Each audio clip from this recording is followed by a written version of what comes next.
Хөдөө аж ахуйн биржийн тухай хууль хэрэгжиж эхлээд 2 сар гаруй болж байна.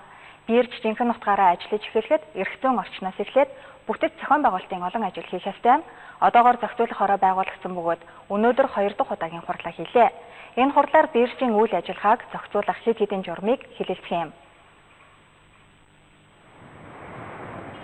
Хөдөө аж ахуйн бирж 13 хүний бүрэлдэхүүнтэй зохицуулах хороог 6 дугаар сард байгуулсан. 7 төрийн бүс байгууллага, 7 төрийн байгууллага энэ бүрэлдэхүүнд орсон. Сангийн яам, санхүүгийн зохицуулах хороо, хошроологчтой холбоотоос эхлээд биржийн үйл ажиллагаанд оролцох бүх субъектүүд энэ хороонд орсон юм а. Бирж байгуулагдахад төрийнх байх уу, хувийнх байх уу, санхүүгийн үйл ажиллагааг хэрхэн явуулах, бүтээгдэхүүний кодыг яаж оноох гээд эхлээд шийдвэрлэх ёстой маш олон асуудал байна. Арилжаатай холбоотой бас нэлээд их бараг 15-6 4 журмууд батлагдах хэрэгтэй болно. За ингээд цаашдаа бол одоо гол хийгдэх ажил маань энэ бирж компаниг өөрөө бий болгох, байгуулах ажил байж байгаа. За энэ чиглэлээр холбогдох бүх байгууллагуудаа саналыг аваад за мөн биржийн зохицуулах зүйлээр хилцүүлээд хүнсүүд аж ахуйн үйлдвэрийн яамд бас саналаа хөрвүүлчихсэн байж байгаа. За энэ яамнаас одоо ойрын хугацаанд засгийн газартын асуудлыг өргөн барьж энэ тогтоол шийдвэр гаргуулад энэ биржийг компаниг байгуулах ажил ингээд хийгдээд явах байхаа.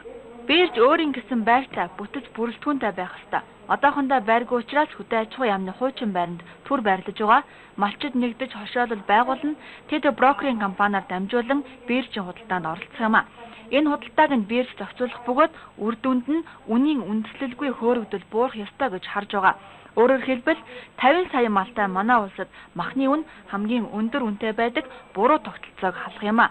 Гэхдээ энэ үр дүнд хүрэхийн тулд багагүй хугацаа зарцуулах бололтой.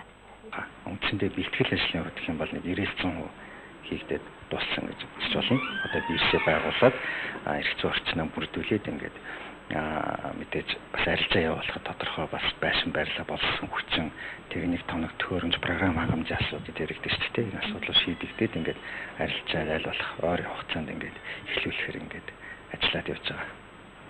Тодорхой хугацаа байна. Яг тодорхой тавсан хугацаа байхгүй. Бирж эхлэх хэвтэн зэрэгэл ерөөсө бүх бараа бирж дээр борлогдоод ингээд яваадах юм байна гэсэн ойлголт байгаа. Тэгэхээр ийм юм бол хийгдэхгүй.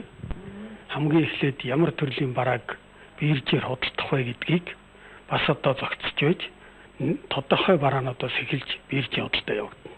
Хөдөө аж ахуйн бирж бол хөрөнгийн биржтэй үйл ажиллагааны хувьд төстэй. Хөрөнгийн биржид хувьцаа бонд арилждаг бол хөдөө аж ахуйн биржид малын мах, арилжир, түүхийд төмс ногоо худалдах юм а. Одоо манай улсад малчид нэгдсэн 400 орчим хошоолол байна. Тэдэнд үйлчлэх хөдөө аж ахуйн брокер компаниуд байгуулагдах шатндаа явж байгаа. Өнөөдөр болсон зохицуулах зөвлөлийн хуралд энэ брокер компаниудын тухай журмыг хэрхэн батлах тухай санхүүгийн хорооноос саналаа хэлж байгаамаа. За бүх журам батлагдаж байр савтаа болсны дараа хүссэн хүлээсэн хөдөө аж ахуйн бирж ажиллаж эхэлнэ. Өндөр 2 Санжир Сүрнээр мэдээллээ.